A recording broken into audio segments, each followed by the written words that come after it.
दोस्तों, आज हम आपको एक ऐसा रहस्य बताने जा रहे हैं जिसे सुनकर आप चौंक जाएंगे, हैरान रह जाएंगे। जिसे सुनकर एक तरफ आपको यह विश्वास दृढ़ होगा कि भगवान तो सचमुच एक है, और वहीं दूसरी तरफ हम सबको बांटने वाली विभिन्न धर्मों की रूढ़िवादी आपसी दीवार भी आपको परत दर परत उखड़ती और गिरती नजर आएगी। उस सच्चे भगवान के लिए देशों की सीमाएं कोई मायने नहीं रखती। हम सब जीव उस परम पिता के बच्चे हैं तथा हमारे कल्याण के लिए वह परमात्मा जगह जगह अलग अलग रूपों में प्रकट होकर हमें सत्य ज्ञान बतलाता है, हमें जागरूक करता है। कबीर जी अपनी वाणी में कहते हैं कि बल्ख व विलायत तक हम ही धारे भेख। कबीर परमात्मा जी कहते हैं, हम मोहम्मद को सतलोक ले गए हो, इच्छा रूपी वहां न रही हो। उल्ट मोहम्मद महल पठाया, गुज बीरज एक कलमा लाया। रोजा बंग नमाज दई रे, बिस्मिल की नहीं बात कही रे। मोहम्मद जी को भी कबीर परमात्मा 2 बार मिले थे। इसी विषय पर आज हम एक रहस्य उद्घाटन करने जा रहे हैं। अल खिद्र एक ऐसा महान महापुरुष जिसका जिक्र उल्लेख बहुत सी धार्मिक किताबों में मिलता है। एक ऐसा महान महापुरुष जो सर्वोच्च ज्ञान युक्त माना जाता है। अल खिद्र ही वह महापुरुष है जिससे ज्ञान समझने के लिए खुद अल्लाह कह रहा है। अब जाने सविस्तार प्रसंग कुछ इस तरह है कि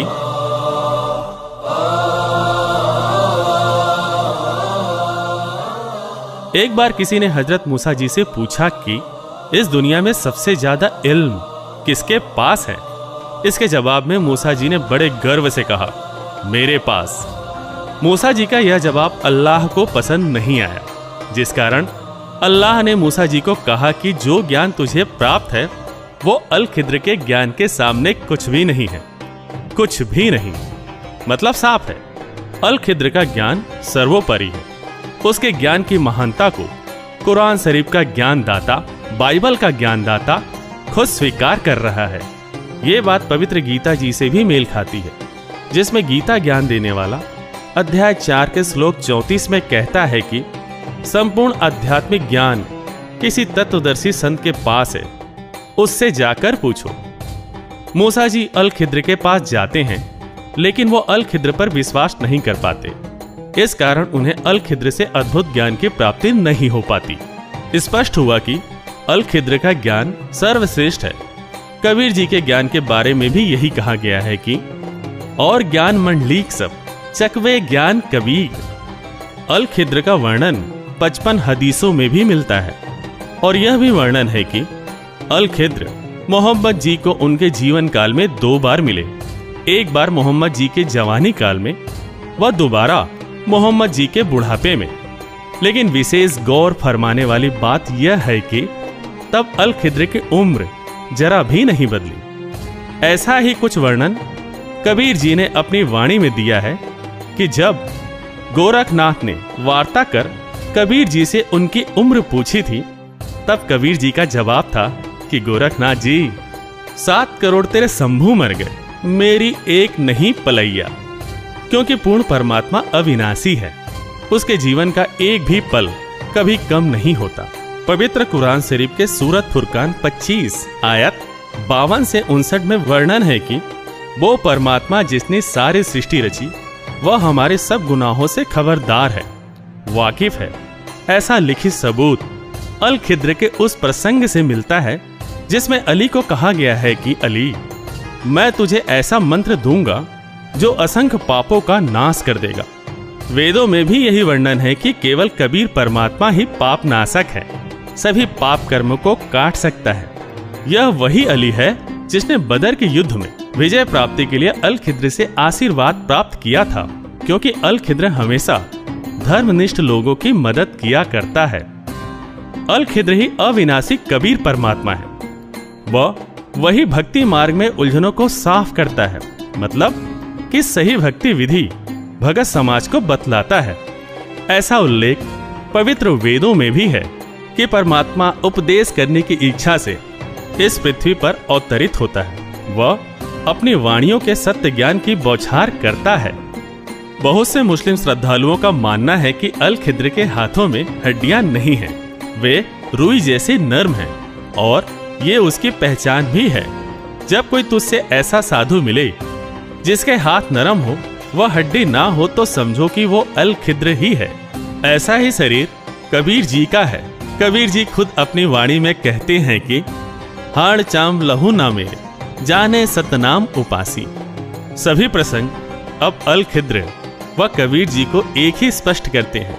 वह उनके द्वारा की गई लीलाओं सदग्रंथों में बताई उनकी पहचान से हूबहू मेल खाती है। और लगभग सभी देशों के मुस्लिम मौलवियों का यह भी मानना है कि उन्हें जीवन काल में एक बार अल खिद्र जरूर मिलता है। वास्तव में कबीर जी देश काल की भिन्नता के कारण अलग अलग रूपों में महापुरुषों के उद्धार के लिए दिन में 100 बार अपने सत्य लोक से चलकर यहाँ पृथ्वी लोक पर आते हैं। जैसा गरीबदास जी अपनी वाणी में कहते हैं कि गरीब उन्नत कोटि अवतार है, नो चितवे बुद्धि नाश, खाली खेले खलक में 6 ऋतु 12 मास। मतलब कि पूर्ण परमात्मा यहाँ हर समय किसी न किसी रूप में अपनी लीला कर रहे होते हैं। परमात्मा अल खिद्र या यूं कहे कि कबीर जी भक्ति चाहने वाली आत्माओं को रास्ता दिखलाते हैं व उनकी उलझन दूर करते हैं। ये परमात्मा के विधान में शामिल है। इसी क्रम में वो बहुत से महापुरुषों को मिले, जैसे कबीर रूप में नानक देव जी को, धर्मदास जी को, मलुकदास जी को, गरीबदास जी को और घीसा दास जी को। तो हजरत मोहम्मद जी को अल खिद्र रूप में मिले और महान कवि रूमी को समस्तर बेच के रूप में। जी हाँ, हम 13वीं सदी के महान रूमी की बात कर रहे हैं, जो महानतम कवियों में से एक माने जाते हैं और जिनको पूर्वी व पश्चिमी सभी देशों में बड़ी शिद्दत के साथ पढ़ा व सुना जाता रहा है। उनको भी पूर्ण परमात्मा अल खिद्र या यूं कहे कि कबीर जी समस्तर बेच के नाम से मिले थे। वह उनको सर्वोच्च आध्यात्मिक ज्ञान से रूबरू करवाया था, जिससे प्रभावित होकर कवि रूमी ने भी एक ग्रंथ प्रसिद्ध मसनवी की रचना की, जिसमें उन्होंने अपने गुरु समस्तर बेच की महिमा का अद्भुत वर्णन किया है। रूमी ने अपनी मुर्शीद समस्तर बेच से दीक्षा प्राप्त कर इबादत की व प्राचीन परंपरागत साधनाओं को त्याग दिया, जिस कारण उनका भी वहां घोर विरोध हुआ था। रूमी की रचनाओं में बल्ख शहर के बादशाह इब्राहिम सुल्तान अधम का भी उल्लेख है, जिसमें यह वर्णन है कि इब्राहिम को अल खिद्र के दर्शन हुआ करते थे, जिससे प्रभावित होकर उन्होंने राजगद्दी त्याग दी थी। यहाँ इब्राहिम सुल्तान के प्रसंग में तो यह तो बिल्कुल स्पष्ट हो जाएगा कि अल खिद्र ही कबीर जी हैं। संत गरीबदास जी, जिनको कबीर परमेश्वर जी मिले थे, उन्होंने भी अपनी वाणियों में इब्राहिम सुल्तान अधम जी का उल्लेख किया है और बताया उनको कबीर जी मिले थे। गरीबदास जी महाराज अपनी वाणी में कहते हैं, हम सुल्तानी नानक तारे दादू को उपदेश दिया, जात जुलाहा भेद न पाया, काशी माहे कबीर हुआ।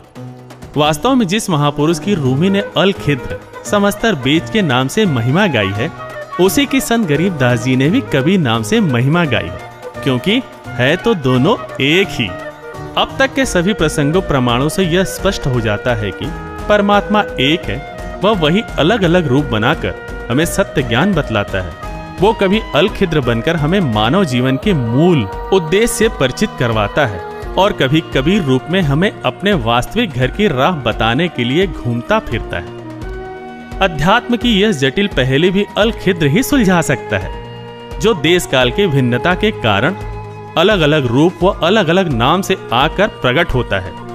आज वही अल खिद्र कबीर परमात्मा भारतवर्ष की धरा मंडल पर संत रामपाल जी के रूप में अवतरित है, जिसके ज्ञान का कोई सानी नहीं, कोई टक्कर नहीं, जिन पर कुरान शरीफ के सूरत फुरकान 25 के आयत 52 से 59, तो वही पवित्र गीता जी के अध्याय 4 के श्लोक 34 भी पूरी तरह से फिट होते हैं कि यही वो बाखबर संत हैं, तत्वदर्शी संत हैं।